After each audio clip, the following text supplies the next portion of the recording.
Hello, I'm Grit, and I have a PC to build. And Hunter's credit card.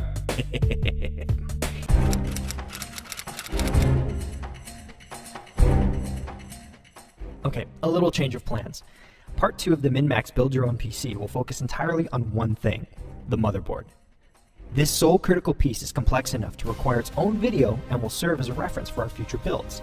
Okay, our goal here is to create an affordable gaming rig with a reasonable speed and future flexibility. Now, reasonable is a relative term that each person must decide, but for the purposes of our tutorial, and Hundar's withdrawal limit, we'll be limiting our build to under $1,000 US.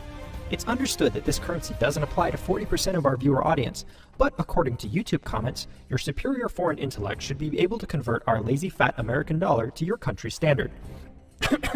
Google. Before we begin, there is a huge disclaimer for the entirety of this video series. With the sheer number of variables available in price, manufacturers, and other user preferences, there is a virtual infinite number of choices for the PC builder. Even if you select comparable components to the ones listed in our own machine, there will still be price variance, supply differences, and personal preferences to contend with. This series is a great place to start gathering knowledge, but to best maximize your experience, further research is suggested. A simple tip for selecting components is to heavily make use of the search function of a trusted online retailer. There you can scope down the desired variables for a given component, then select based on customer feedback. Personally, I have more confidence in a 4-star part with hundreds of reviews than a 5-star part with less than 10. Okay, on to the build. While there is a little back and forth you have to do while building your machine, we have to start somewhere, and there's no better place than to start at the hub of your PC, the motherboard. Now, this one piece of hardware will probably have the most dizzying number of options than any other part in your machine. So let's see if we can break it down a little bit. The first and most obvious choice you'll have is to make the time-honored decision between Intel or AMD. This main division is what processor is supported by your motherboard and requires a little thinking ahead to your CPU choice. The very rough distinction between here is usually that AMD is a little more bang for the buck, while Intel can be pricier but more powerful and energy efficient. Another note to be made is that currently you can only use an Intel-based motherboard if you want to create a do-it-yourself Mac, aka a Hackintosh. For this reason, we decided to use the Intel-based motherboard for Hundar for maximum options in the future. Again, this sort of decision is a very personal one, and most people will find a better value in an AMD configuration. Speaking of CPUs, this leads us to our next mobile option, the socket type. This is literally the shape of the plug that your processor fits into and is determined by or determines the type of CPU you choose.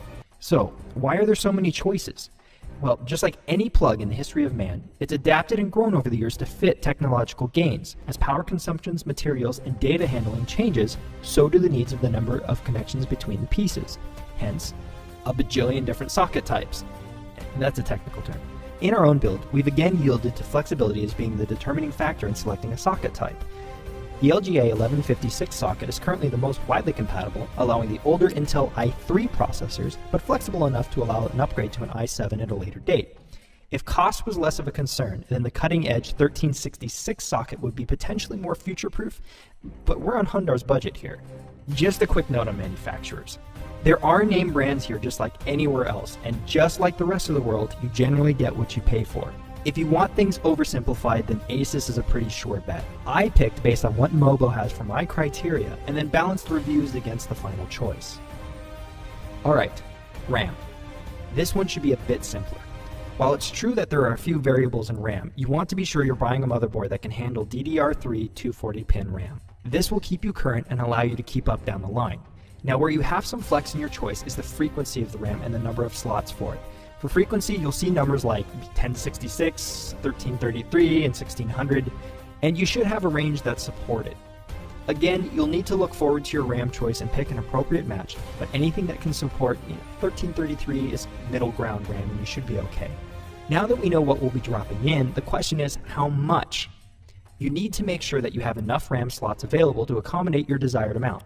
For us, 4 slots was deemed sufficient enough to cover the current RAM needs as well as future expansion. This again is a personal preference. You can choose fewer slots and use larger individual RAM sticks, or slot in more if you can find smaller ones at a better price. Are you getting fried yet? I know it can be a lot to take in, but this is the steepest part of the learning curve. Hang in there.